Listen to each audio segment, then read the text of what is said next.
after recently demanding everything from robust gun control and reparations for slavery to constitutional amendments altering the supreme law of the land, the United Nations has now publicly endorsed the Obama administration's illegal efforts to federalize America's local police departments.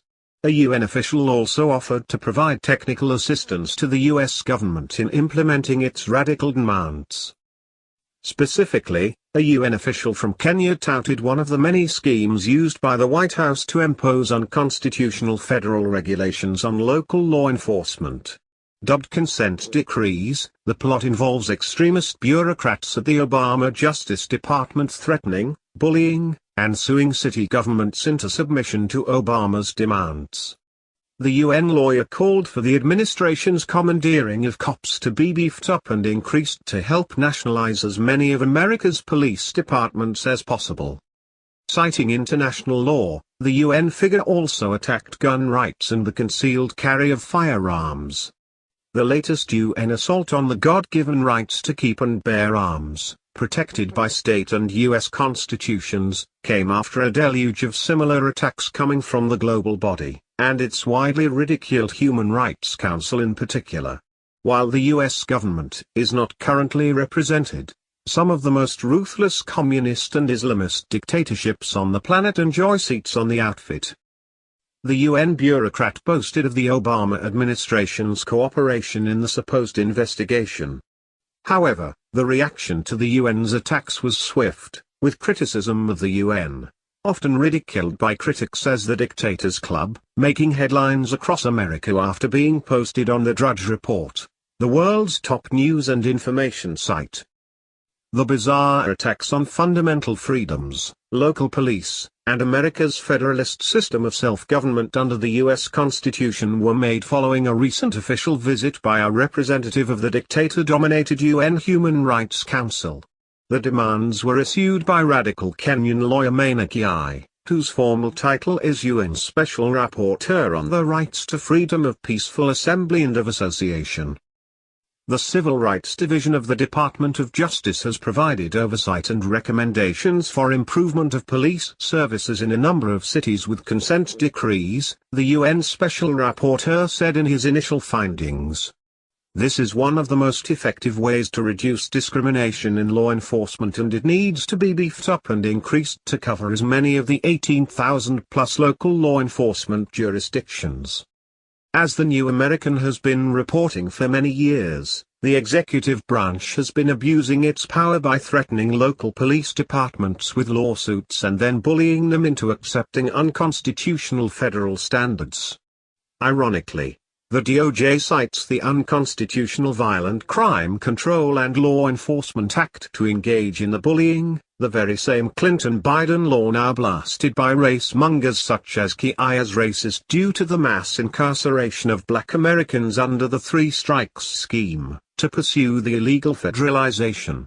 After being threatened, local jurisdictions, faced with the overwhelming resources of the out-of-control federal government in biased federal courts, often simply agree to submit to federal regulations under consent decrees instead of fighting a long and costly legal battle to maintain their independence from the White House.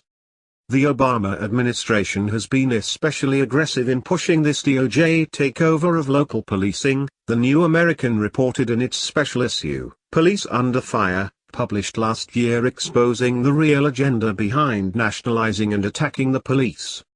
Indeed, the Obama administration has been boasting about the abuses in press releases, bragging in 2014, for example, that it had bullied 15 police departments into agreements, including 9 consent decrees of the sort touted by the UN bureaucrat. Citizens and police in New Orleans, Portland, Oregon, Detroit, Albuquerque, East Haven, Connecticut, Warren, Ohio, Puerto Rico, and more have all been victimized by the illegal scheme. The dangerous calls for trashing America's system of government by nationalizing the police, which are supposed to be accountable to local communities rather than Obama, was hardly the only extremism exhibited by the UN lawyer. Among other bizarre theories, Kiai also argued that gun rights were not compatible with freedom of assembly. In America, of course, freedom of assembly is protected in the Constitution's First Amendment, while gun rights are enshrined in the Second Amendment. Historically, the rights have been complementary, with the right to keep and bear arms being seen as necessary to the security of a free state in which everyone is free to peaceably assemble, speak freely, and so on.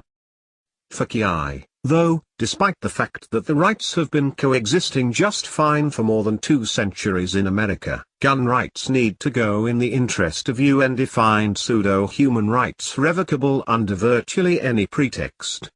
I wish to underscore the challenges of exercising the right to peaceful assembly when there is open or concealed carriage of guns, he said. Ironically, perhaps, he pointed to Ferguson, Missouri, where members of the pro-Constitution Oath Keepers law enforcement group, falsely demonized as white people by the UN extremist, helped protect businesses from looters and rioters. The UN bureaucrat also claimed unnamed police supported his warped view, despite their oath to the Constitution, because it was scary to know that protesters might be carrying concealed weapons. Under international law, the peaceful character of a protest is largely determined by the intent of the organizers and participants, Ki claimed, without citing which international law he was referring to, or what made this alleged global law effective in America. There is no need for peaceful protesters to carry intimidating guns. Continuing with the references to what he views as international law, Ki also claimed the UN's views on labor and unions should override the views of Americans as expressed through their elected representatives. International human rights law explicitly sets out the rights of workers, the UN Special Rapporteur claimed. In particular, he said, illegal immigrants, who he called undocumented migrants, were not having their alleged right to a union respected by employers or local authorities. Crossing national borders, whether legally or otherwise, does not take away these rights, he said. The ignorance displayed throughout the anti-American screed was stunning. Among other examples, Ki mistakenly referred to America as one of the oldest democracies in the world. In the real world, of course, America's founders abhorred democracy, or mob rule, preferring instead to set up a republic in which the rule of law would protect the God-given rights of Americans. Critics, though, slammed the UN comments, and the Obama administration's stealth efforts to illegally commandeer American police departments. The UN Human Rights Council, on which China and Venezuela and Cuba sit, is urging the Department of Justice to nationalize as many as 18,000 local police jurisdictions, said Americans for Limited Government President Rick Manning. That is appalling on its face, but what's worse is justice has already been regulating local police for years.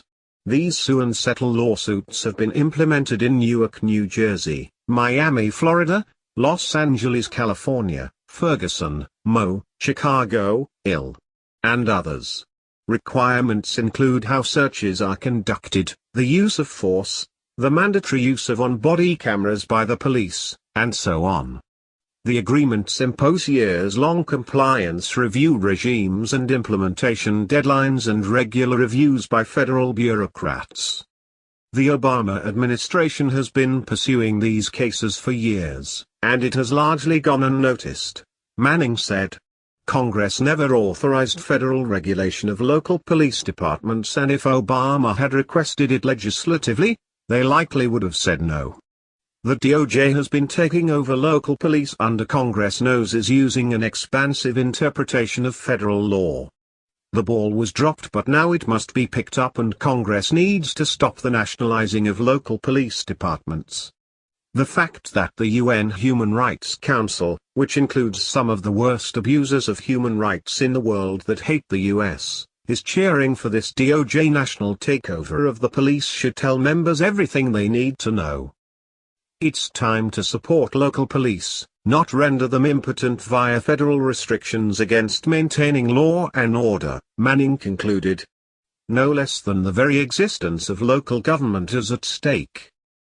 In an article in LifeZ that was picked up by the Drudge Report and countless other media outlets across America, Senior editor Robert Romano of Americans for Limited Government echoed those concerns, giving the UN and its extremism another major black eye. Even while calling for American police to be nationalized, though, the UN is going even further. Among other programs, the outfit is now working on building up its own international law enforcement capabilities. With its so-called peacekeeping military troops facing outrage worldwide for raping and exploiting children with impunity, the UN's push to expand and further empower its UN police force, known as UNPOL, would appear to be especially ill-advised. At the same time, though, the controversial global organization is working to usurp more influence over existing national police forces. This June, the UN even brought together more than 100 national police chiefs at its first ever UN Chiefs of Police Summit, UN COPS.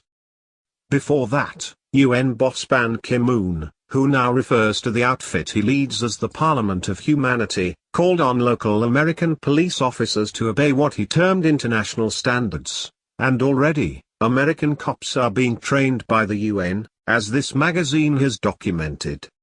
More recently, Obama Attorney General Loretta Lynch announced support for a global policing scheme known as the Strong Cities Network that has become a lightning rod for criticism. Fortunately, there is a very simple solution to the UN and its outrageous meddling in American affairs: an American exit, or Amexit, from the UN. Legislation sitting in Congress, dubbed the American Sovereignty Restoration Act, H.R. 1205, would not only end U.S. involvement with the UN, it would also evict the scandal-plagued outfit's headquarters from U.S. soil. With the UN's attacks on police, constitutionally protected liberties and even the American system of government becoming increasingly extreme, Americans should redouble their efforts to get the United States out of the UN with an Amexit. At the same time, as this magazine has advocated for decades, Americans should continue working to support their local police, and keep them independent of